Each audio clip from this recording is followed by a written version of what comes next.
For our closing session, I would like to welcome the conference chairs, Assistant Professor Cheong Siew and Assistant Professor Andrea Nanetti. Please welcome.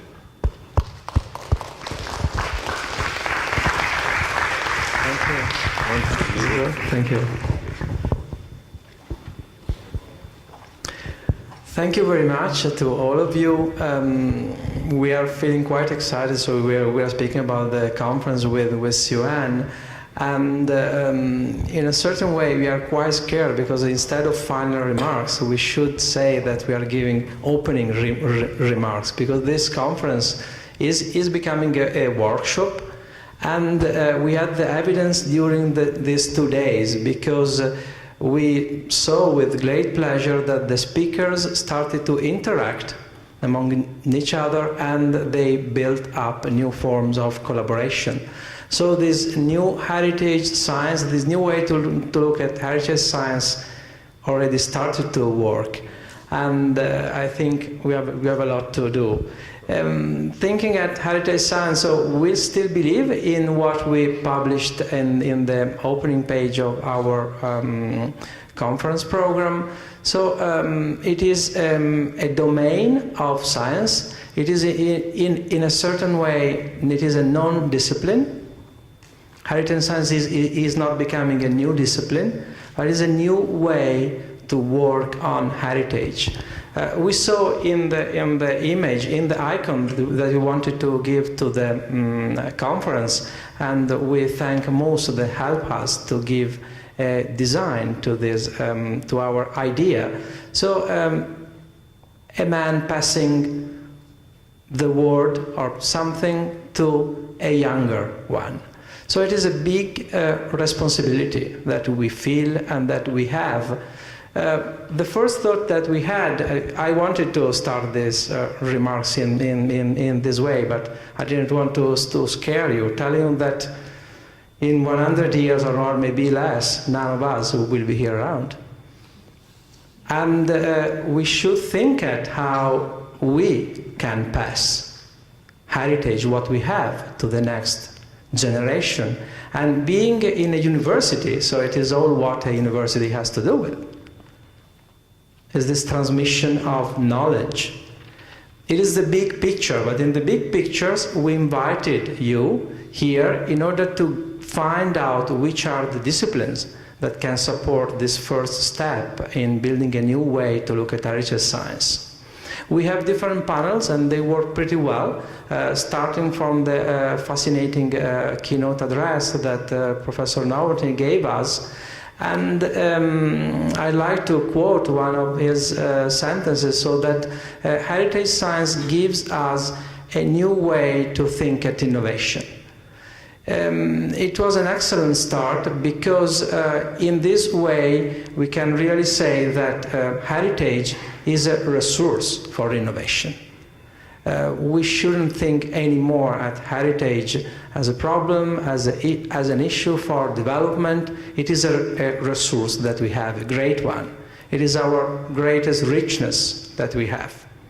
But how can we use it? Are we really able to use it? We are something like little child, and I like to quote Kafka in this way. So, wir sind wie verirrte Kinder im Walde. We are like scared kids in the wood. And we are just starting to think at the big responsibility that we have in our society to pass to future generation the knowledge that we have. And we saw from the last panel, let's start from the last panel, that intangible heritage has a power that maybe is stronger than the tangible one.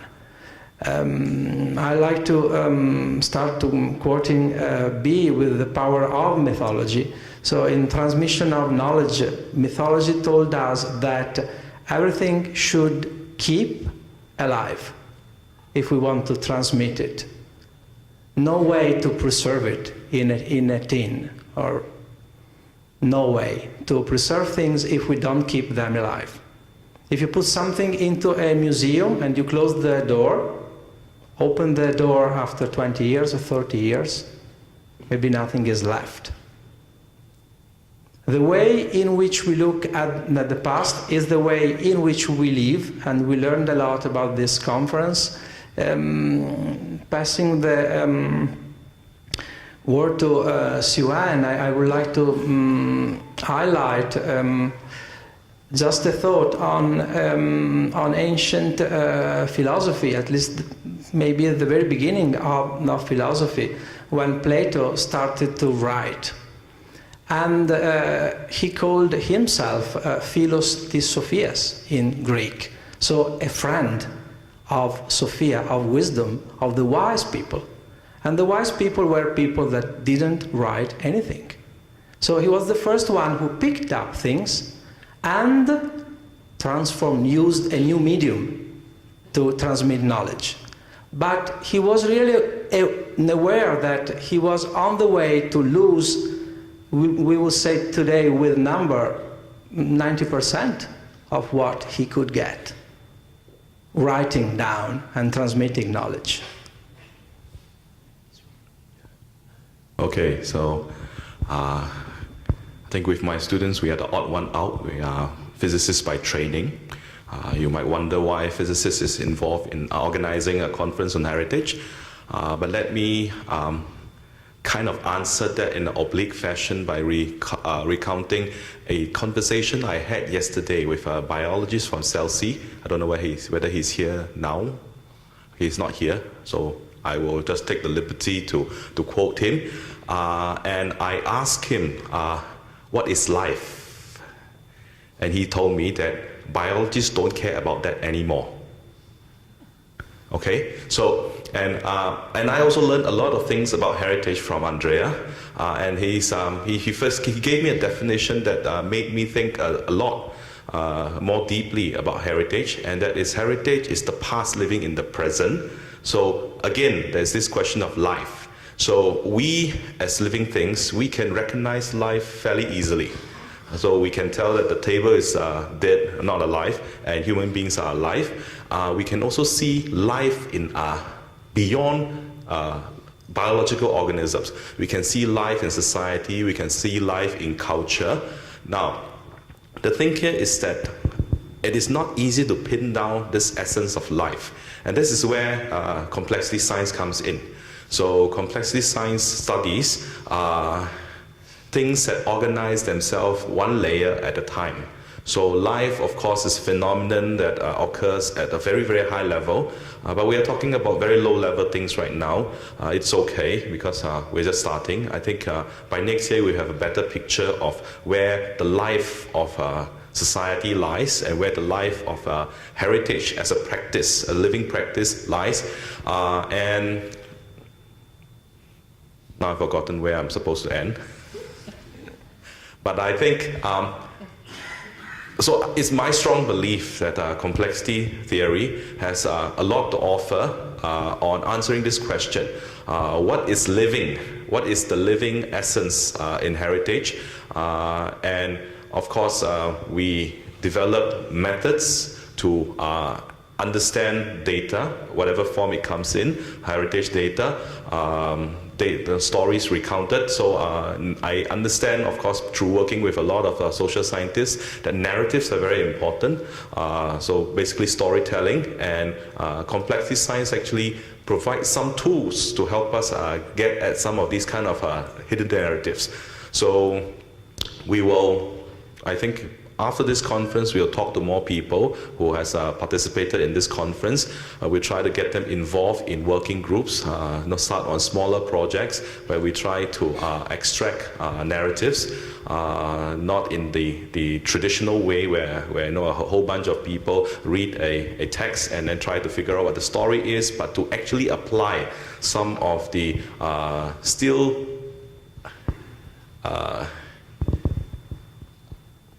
early methods in complexity science to see what we can get at.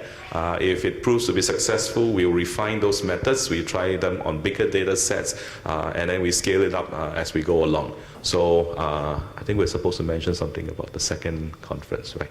Yes. Yes. So So the idea that came up during this session was to tell you something about what we would like to do in the next future. So how would we like to go on? We started this new way to look at heritage, and now we should test it. And we thought at maritime heritage as a first case study to test this multidisciplinary approach to heritage science. Why did we choose heritage science? Heritage science is a way to give a very, very strong reason for being here in Singapore, and to give a very strong Singaporean showcase in heritage science.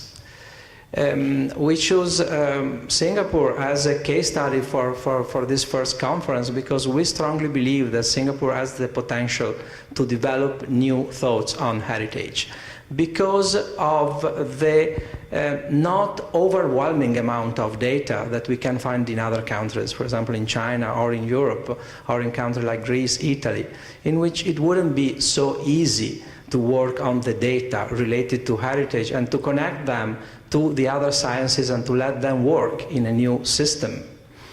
Now, after this first step, we would like to test it on a real piece of heritage, which, of course, as you can imagine, maritime heritage can be reframed in from old silk routes to new silk routes on the sea or in different other ways. And of course, it includes tangible heritage, like harbors, like colonial architecture, or intangible heritage, like languages, or like dance, music, and many other ways to interact among human beings.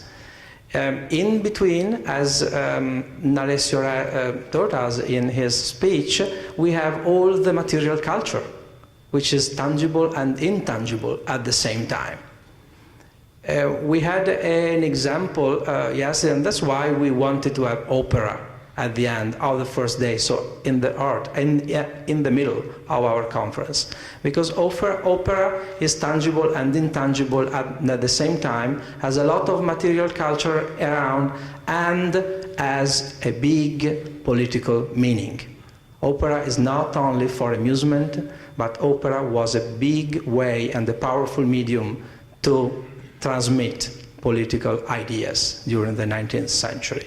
And it has strong roots in the past, because at least we can go back to Byzantine music, to late Greek medieval music, to find out how they put together singing, music, instruments, and meaning around, and language, and theater, and the mimic of presenting everything.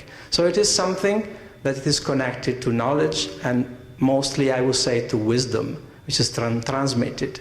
It could be an upgrade of myth opera in some ways. After that, so it's not only an idea, this maritime heritage, because we are still working on it, as Andrea mentioned in his welcome address, in his opening speech, opening the panel of the keynote address. We started here at NTU with a small grant, a project on silk routes in early Renaissance maps, connecting them to new flows of knowledge in contemporary media arts. This small grant is related to the heritage in many ways, because it will be the first step to build up a network of institutions connected and interested in maritime heritage. We have only 3 of them now, but they are quite strong. So it's us here.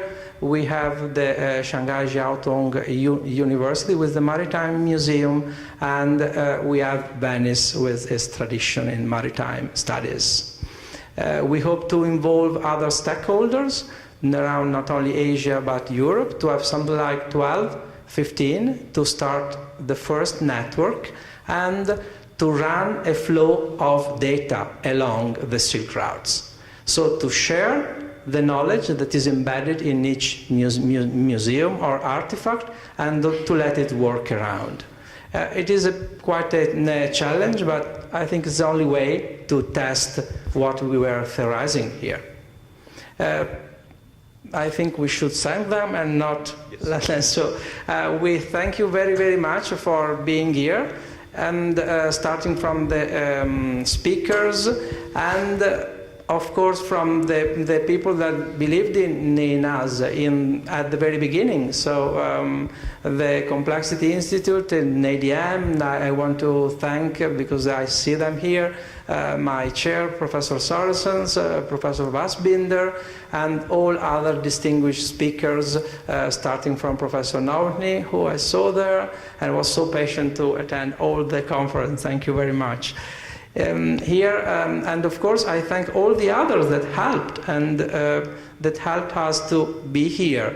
The people that are working in the auditorium and that made it function perfectly during these 2 days, and we felt at ease here around because they were there taking care of us. And last but not least, I'd like to thank the institution, NTU, that is guesting us here, and we are feeling that we are in the right place to start this new thing. And of course, institutions are made of people, and we want to thank finally Karen Cheong, who is here, who is the real pillar of this conference, because she supported us day by day. We could say day and night, sending emails to her, please help, do this and that. And she worked wonderfully. So thank you so much to all of you for being here, and please help more, because we are going on. Thank you.